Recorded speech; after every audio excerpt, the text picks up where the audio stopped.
వైఎస్ఆర్ కాంగ్రెస్ పార్టీలో ప్రతి ఒక్కరిని కింద కార్యకర్త దగ్గర నుంచి సాధారణంగా ప్రజల దగ్గర నుంచి పై స్థాయి నాయకుల వరకు ప్రతి ఒక్కరిని కూడా చాలా మర్యాదపూర్వకంగా గౌరవంగా చూసుకోవడం జరుగుతుంది. ఎవరికి ఆత్మగౌరవం అన్నటువంటిది దెబ్బతినకుండా దెబ్బ తినే విధంగా ఏ చర్యలు ఉండవు, గతంలో జరగలేదు, భవిష్యత్తులో కూడా జరగవు. ఆత్మగౌరవ సమస్య అన్నటువంటిది లేదు వైఎస్ఆర్ కాంగ్రెస్ పార్టీలో. వేరే ఇతర కారణాల వల్ల పార్టీని వీడడం అన్నటువంటిది రాజకీయ నాయకులకి, రాజకీయ పార్టీలో ఉండేటటువంటి రాజకీయ నాయకులకి ఎన్నికల ముందు సర్వసాధారణమైనటువంటి విషయం. రాజకీయ పార్టీలు కంటిన్యూ అవుతాయి. అలాగే రాజకీయ నాయకులు కూడా పార్టీలు అవసరాన్ని బట్టి కొంతమంది మారుతూ ఉంటారు. ఇది ఒక నిరంతర ప్రక్రియ జరుగుతూనే ఉంటుంది.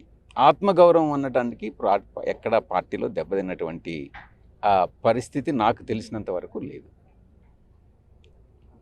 ఎక్కువ ఏముంది ఇప్పుడు దాదాపు 6 ఎంపీలు రాజీనామా చేసిన పరిస్థితి ఎట్లా చూస్తారు? అన్ని రాజకీయ పార్టీల నుంచి చేస్తున్నారు. ఈరోజు తెలుగుదేశం పార్టీ నుంచి గొల్లపల్లి సూర్యారావు గారు వెళ్ళిపోయినారు. సో ఆత్మగౌరవం దెబ్బతిందని అంటారా?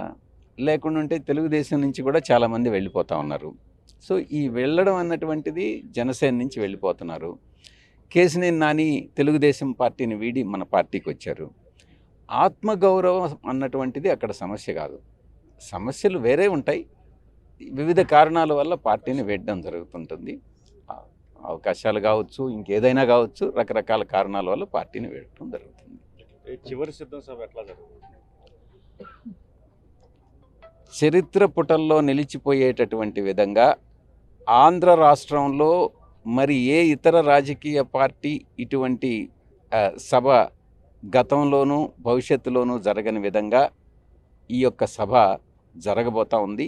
ఎందుకనంటే పార్టీ కేంద్ర కార్యాలయానికి వస్తున్నటువంటి ఫోన్ కాల్స్ కానీ స్పందన కానీ చూస్తే 15 లక్షల మందికి ఒక్క వ్యక్తి కూడా తగ్గడు అన్నటువంటిది. ఈ యొక్క ప్రెస్ కాన్ఫరెన్స్లో నేను చెప్పినటువంటి విధంగా ఈ రోజుకి 7,01,500 మంది సంసిద్ధత వ్యక్తం చేశారు. ఇంకొక 8 లక్షల మంది ఈ యొక్క సభకు, మొత్తం 15 లక్షల మంది ఈ సభకు హాజరవుతారని అంచనా వేస్తున్నాం.